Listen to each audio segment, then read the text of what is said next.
All right, let's dive into this almost immediately. Now, the Minister of State for Petroleum Resources, Oil, Heineken Lokpobiri, has revealed that the refineries and modular refineries in the country may not get enough crude oil locally for the production of petroleum products without an increase in production in the sector. At the 2024 sector retreat for the ministry, the minister expressed the fear publicly for the third time in the last 4 months. He asserted that the first target of the ministry is to find its effective ways to ramp up production and then meet targets in terms of increase in revenue and also meet required obligations in the midstream and upstream sectors. Meanwhile, the federal government has stated that it will be very embarrassing if Port Harcourt, Kaduna, Warri, Dangote, and Bua refineries don't have enough crude oil locally for the production of petroleum products after they are all fixed. This is even as the NNPCL says it has not adjusted the prices of petrol and diesel in Nigeria.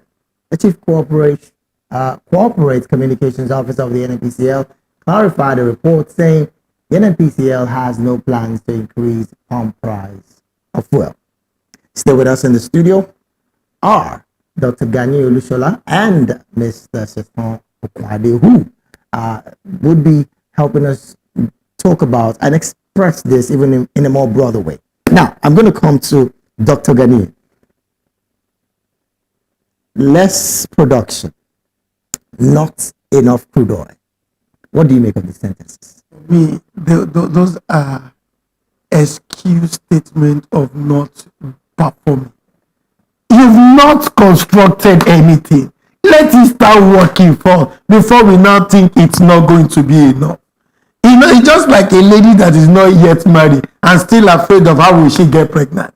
You understand? For me, that statement becomes an irrelevant statement of this table. These are refineries we've been building since when?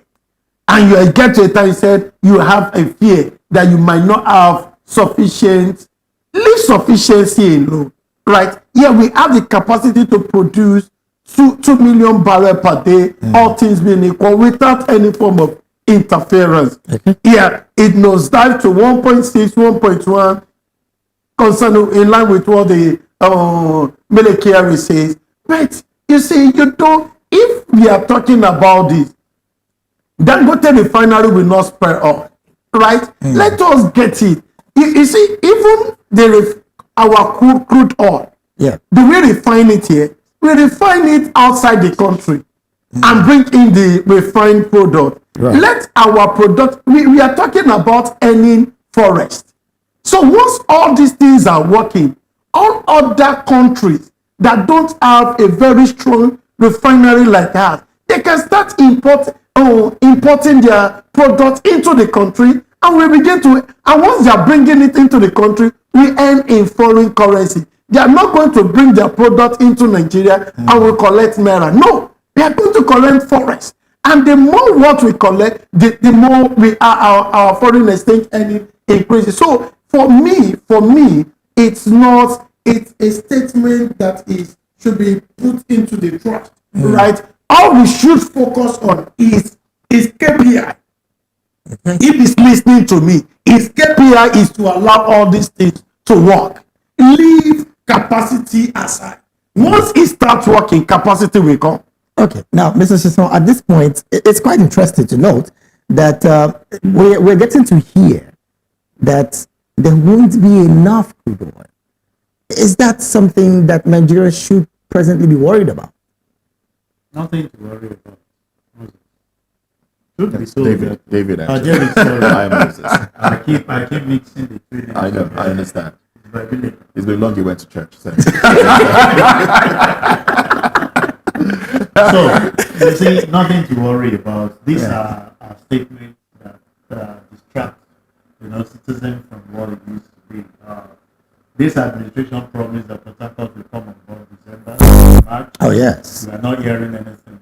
The next statement we are hearing is that Kaduna will come, Warri will come, but we may not be able to meet up with the supply. The first question I need to ask the minister this morning is that where are the statistics of our production? We need record. Don't come and give us these things so that we can We can build trend analysis. You know, like some of us are out there to study the reports and possibly give perspective to it. Give us record of production in the last 3 months, 6 months, 1 year, or since you took over office. Then let's have comparison. You know, thank God my great auditor is here. There is always comparison, you know, annually. What was the production this time last year? What is it today? Have we grown or it has reduced? What is responsible for the reduction? We have our quota that we are supposed to give to OPEC. If we are going to reduce that to meet our own obligation, you cannot be fine boy outside and your people outside are actually, you know, being punished. Even if we need foreign exchange, the fact remains that we must start domesticating things. Let's get this crude oil. Let's get our raw materials utilized by our people, Yeah. processed here, and sell the remaining out to earn more money while you keep the other one in the area. But for me, this statement is not backed up with facts. It's just a statement, I would say, out of impulse. So you're just talking and saying, see, I'm ready to work. But you see, what is hampering me is that even if we fix this refinery, don't you think it's waste of money because we don't have what we will input or inject in that area? That's what is angering me. We want figures. If indeed after this review, you should come out and say, in the last 6 months, this is what we are, or since May or June 2023 till date, this is our production of what we are. June 2022 to June 2023, this is what we are. Let's compare figures. Have they improved on their lot? If they have not improved, if it has reduced, we can start asking questions. This is what we used to have years back. What has suddenly changed? We have the capacity to have 2,000 metric tons, 2 million metric tons. Are we meeting up this obligation? We've been hearing of theft. The last time we analyzed on this table, how they were able to dug down about 40-something feet, and the military forces were like, they were caught at base. Who did that? How did that happen? How much are we losing in terms of some of this? These are figures Talking about that we what need we're to losing. know, not coming to tell us that we cannot meet the obligation.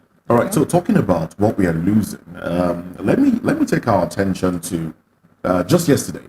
Now this has happened repeatedly, but just yesterday, the Nigerian Air Force said they destroyed barges of crude oil, stolen crude, of course, and also illegal refineries in places like Degema, you know, some other places. Barges of it destroyed, basically aerial bombardment. And in the we put out pictures of those that were arrested, and they were displayed and all of that. Now with this destruction, because when these things are destroyed, basically the stolen crude sips out into the ground, into the waters, and is lost again until somebody starts to drill them again. Isn't that barbaric in itself? The manner at which the country is going against illegal refiners. You see, I've asked severally, and people in that sector, the reason behind this setting ablaze and destroying illegal refineries and those that are actually caught doing this illegal act, that rather than destroying it, is it not if so much investment has been done into this illegally, and we can see the potential to gain from it, can't we convert it to a commercial stuff to now say, okay, now that you've done this much, rather than stealing, we are giving you the legal right to do this. This is what is expected. What is your feasibility plan? What are we expecting? What production are we expecting from this? So that you don't continue. You see, people have said it. Each time I travel, the word I hear is the wastages we have in this country is out of space. Right. Not only in the area of oil and gas, everywhere. There are certain things in the developed climate that they convert. If you go to UK, this waste water that we are just flowing here and they are converted and they are drinking it, that you will not even know. How much of this are we doing? So wastages, as far as this country is concerned, is responsible for some of the. And that's why I said, for me, I cannot allude to the fact of what Mr. Minister said until when I have figures to buttress his point. And he should be able to juxtapose the capacity. What is the value of what we are losing? Most of the time, you said this thing at place without telling us the quantity of the production in that area that those guys are stealing. We should be able to sort to say, okay, this one illegal is this so much, second illegal so much. If you cumulate them together, this is what we are losing to take. This is what we are producing. When you put those values together, we'll be able to say, okay, this production can meet our demand of what we are looking out for. But if those figures are there, this is just a statement that you refer to as political statement. When you say it's a statement, now to you, Dr. Ganiyu, this is not the first time that Lokpobiri is talking about this. This is the third time. In fact, as of November 2023, when the president told him about the refineries being put in place and all that, he made mention of fear of not being able to have enough crude oil for this refineries actually to be refined and produced. And he also, I think last month or thereabouts, we heard from the former president, Olusegun Obasanjo, that 80% of our crude oil are being stolen. Elumelu also made mention of 95% of it now being stolen. What do you think we need to do, or Nigeria need to do at this point, to make sure that, you know, we'll not wake up and talk saying, because we will not get enough crude oil, we're to make our refineries now to be redundant? You see, just like I said earlier, the reason why we don't is because we lack capacity. That's why we see a lot of illegal refinery happening. Because once we have the crude oil, we don't have the capacity to refine it here. We take it out of the country. And there are some brains that say that, come off it, we can refine it here. There are things we can do to refine it, but they might not be able to do it at a large scale, right, in commercial quantity. So if we have a structure in place which we can refine, it becomes, you know, those people that refine will sell it cheaply, at a cheaper price. So because if we have a place in Nigeria that we can refine our oil, then our oil will be cheap also. Let me just give you an instance. It actually happened because when there are no capacity, I think there are 3 generations or 4 generations of women that whenever they want to cook fish, they chop off the head of the fish and the tail, and they just cook the remaining body. So they do it over time, and one of their sons just get inquisitive in the 4th generation and said that, oh, mommy, why do you chop off the head and the tail? He said, I don't know, that's how my mom does it. She went to her mom. Fortunately, the mom is around. Said that's how grandma do it. So they got to the great grandma and they said, oh, sorry, you have asked me a question. Said the reason then was that the pot they used was very small. And they discovered that the head of the fish is irrelevant. The tail is irrelevant. That's why they chopped it off and used the remaining. And so ignorantly, they've been wasting the head and the tail of the fish. Because then it was capacity issue. So now, a lot of things are wasted, just like Cheso said. A lot of things are wasted. Our gas is flagged because of capacity, right? Our oil is being, once we got the illegal refinery, we burn the whole thing because capacity. But what's their capacity? All we just need that these are the crude oil. Move it to Port Harcourt, move it to Dangote, move it to Warri, let them be refined. At that point in time, a lot of these things will be curbed.